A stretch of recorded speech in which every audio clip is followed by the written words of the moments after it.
So hi guys, my name is Ishika. Welcome back to my channel. अब आपको बताती हूँ कि आप कैसे CACT पहले अटेम्प्ट में क्लियर कर सकते हो। मैंने यहाँ पे साइड में नोट्स बना रखे हैं अपने आपको बताने के लिए कि कैसे कैसे आप भी क्लियर कर सकते हो। तो सबसे पहली और इम्पोर्टेंट चीज़ जो मैंने 1 महीने में CACT क्लियर करके सीखा वो था नोट्स बनाना। गाइस, मैं आपको हर वीडियो में कहती हूँ कि आपको नोट्स बनाना चाहिए। ये सच में बहुत बेनिफिशियल होगा जब आपके पेपर होंगे और आप पे कुछ नहीं होगा ना पढ़ने के लिए, तो आपको वही नोट्स काम आएंगे जो आपने बनाए होंगे। तो मेक श्योर करना कि आप नोट्स बनाओ, आपके पास नोट्स हो अपने पूरे। दूसरी चीज़, कंसिस्टेंट। अगर आप कंसिस्टेंट हो ना, अगर आप डेली पढ़ रहे हो तो कोई चीज़ नहीं रोक सकती आपको क्लियर करने से। आपको ट्राई करना है कि आप कंसिस्टेंट रहो और आप डेली पढ़ो, डेली रिवाइज़ करो। बेशक आप दिन के 4 घंटे पढ़ो, दिन के आप बेशक 3 घंटे पढ़ो, पर ज़रूरी है कि आप डेली पढ़ने की आदत डालो।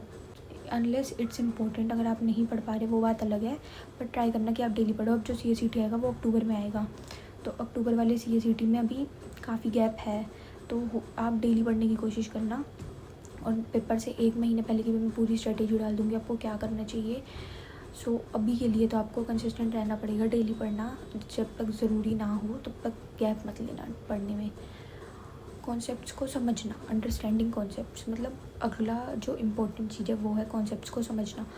अगर आप बिना पढ़े समझे कॉन्सेप्ट्स को कर रहे हो तो आपको समझ आएगा, आपका हो भी जाएगा, पर वो आपको ना लॉन्ग टर्म के लिए बेनिफिशियल नहीं होगा। कॉन्सेप्ट जितना ज़्यादा आप समझोगे ना उतना ज़्यादा, अगर आप भूल भी जाओगे ना, अगर आपने समझ रखा है कॉन्सेप्ट्स, तो जब आप लिखोगे आप वर्क के टाइम पे, आप जो अंडरस्टैंड किया होगा आपने आप वो लिख पाओगे। आपको मतलब अंडरस्टैंड कॉन्सेप्ट्स करने का ना काफ़ी फ़ायदा आएगा, वो आपका बेनिफिशियल होगा। जब आप एग्ज़ाम में बैठोगे ना और आपको जो आपने याद कर रखा होगा वो याद नहीं आएगा, तो वो कॉन्सेप्ट जब आपने अंडरस्टैंड कर रखा होगा वो उस टाइम पे बहुत काम आएगा। नेक्स्ट चीज़, पढ़ना भी ज़रूरी है पर और चीज़ों को टाइम देना भी ज़रूरी है। जैसे अगर आप किसी एक्टिविटी करते हो या किसी आप स्किल्स है आपकी, और ऐसा नहीं आप पढ़ने के चक्कर में उसको छोड़ दो, दोनों को इक्वल टाइम देना। जैसे कि अगर आप जिम जाते हो, मत छोड़ना जिम। एक पेपर है जिसके लिए पढ़ना ज़रूरी है। अगर आप शुरू से कंसिस्टेंट हो, डेली पढ़ रहे हो, तो आपको और चीज़ों को टाइम ज़रूर देना चाहिए। जैसे अगर आप 2 घंटे पढ़ लिए, 3 घंटे पढ़ लिए, एक टाइम पे ना माइंड फ्रस्ट्रेट हो जाता है पढ़ के, तो आपको बीच में कुछ ऐसा कर लेना चाहिए जिससे आपको अच्छा फील होता है। जैसे जिम चले जाओ, या अगर आप पेंटिंग करते हो आप पेंटिंग कर लो। अगर आपको मतलब आप अपनी ना हॉबीज़ या स्किल्स पे काम दो, ताकि जो जिस टाइम पे अगर आपका फ्रस्ट्रेटेड माइंड से अगर आप पढ़ोगे तो वो इफ़ेक्टिव इतना नहीं होगा, ना आपको इतना आउटपुट मिलेगा। तो ट्राई करो थोड़ी देर पढ़ने के बाद आप कुछ ऐसा करो जिससे आपका माइंड एकदम क्लियर हो जाए। तो और चीज़ों को भी टाइम देना ज़रूरी नहीं है कि पढ़ाई के चक्कर में आप और चीज़ों को कट कर दो। तो next step, practice practical daily. जो भी प्रैक्टिकल सब्जेक्ट है, जैसे अभी CACT में fundamentals of accounting practical subject है, तो आपको प्रैक्टिकल क्वेश्चन जो भी हैं उसमें जब आप मॉड्यूल के एंड में जाओगे ना, तो मतलब मॉड्यूल जब एक चैप्टर ख़त्म होगा तो मॉड्यूल में ना बैक एक्सरसाइज दे रखी होगी, उसमें प्रैक्टिकल होंगे।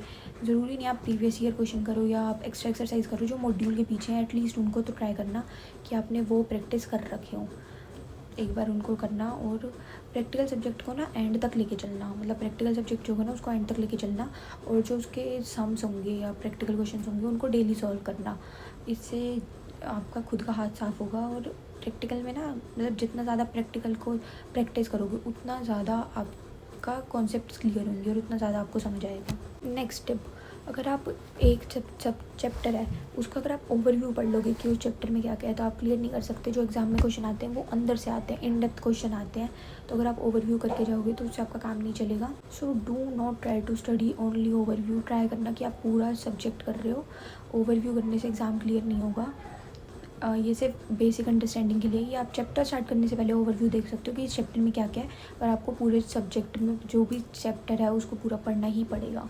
Have self confidence. अगर तुम खुद पे कॉन्फिडेंस नहीं रखोगे तो कोई फ़ायदा नहीं है, तुम एंड टाइम पे पैनिक कर जाओगे।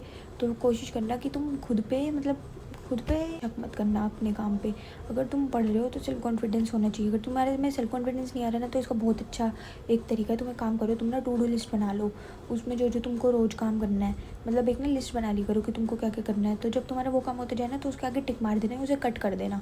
जब तुम उसको कट कर दोगे ना तो तुमको लगेगा जितने तुम्हारे गोल्स थे अचीव करने के वो तुम धीरे धीरे करके अचीव कर रहे हो, तो तुम्हें अपने आप सेल्फ कॉन्फिडेंस आएगा कि जितना काम तुम खुद को दे रहे हो वो तुम कर पा रहे हो। नेक्स्ट स्टेप, स्ट्रेस मत लेना। मतलब स्ट्रेस लेना अच्छा है पर ओवर स्ट्रेस मत लेना। समझना चीज़ों को, पर ज़्यादा स्ट्रेस लेने से तुम्हारा दिमाग इतना काम नहीं करेगा और तुम्हारी पढ़ाई में मन नहीं लगेगा। रेगुलर रिवाइज करना। अगर तुम वो ना जो भूल जाते हो पढ़ के, तो इसका सिर्फ और सिर्फ एक ही इलाज है, तुम जो भी पढ़ रहे हो ना उसको रोज़ रिवाइज करो। जैसे तुम आज जो पढ़ा तुमने, उसके बाद अगले दिन जब तुम उठोगे ना तो उसी चीज़ को रिवाइज कर लो एक बार ऊपर से, तो तुमको वो चीज़ ना लॉन्ग टर्म के लिए याद रहेगी। मैं हमेशा यही कहती हूँ कि जब भी तुम रिवाइज करोगे ना बार बार एक चीज़ को, तो वो तुम्हारे ना अनकॉन्शियस माइंड में भी जाके घुस जाएगा। तो जब अगर तुमको लगेगा ऐसा कि तुमको नहीं आता पर तुमको सब आता होगा। लास्ट टिप, मॉड्यूल पढ़ लेना। मॉड्यूल मतलब बहुत इंपॉर्टेंट है। क्वेश्चन नहीं पता कहीं से भी बन जाता है, तो अगर तुमने मॉड्यूल कर रखा होगा ना तुम हर क्वेश्चन कर लोगे, मतलब तुमसे हो जाएगा सारा।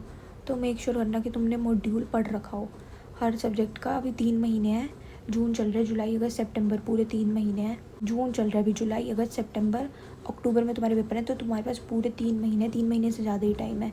तो मेक श्योर करना कि तुम मॉड्यूल पढ़ लो। जब तुम पढ़ो ना और नोट्स बनाने की कोशिश करो, जब तुम नोट्स बनाओ ना तो ट्राई करना मॉड्यूल से ही बना लो। अगर तुम्हारी मॉड्यूल की लैंग्वेज होगी ना तो इससे तुम्हें ज़्यादा मार्क्स मिल जाएंगे, मतलब तुम नॉर्मल बच्चे के हिसाब से ज़्यादा मार्क्स ले पाओगे। तो that's it from me guys. अगर तुमको ये वीडियो अच्छी लगी हो तो मेक श्योर करना कि तुम सब्सक्राइब कर लो। ऐसे इन्फॉर्मेटिव कंटेंट के लिए मैं ऐसी बहुत सारी और इन्फॉर्मेटिव कंटेंट लेके आऊँगी।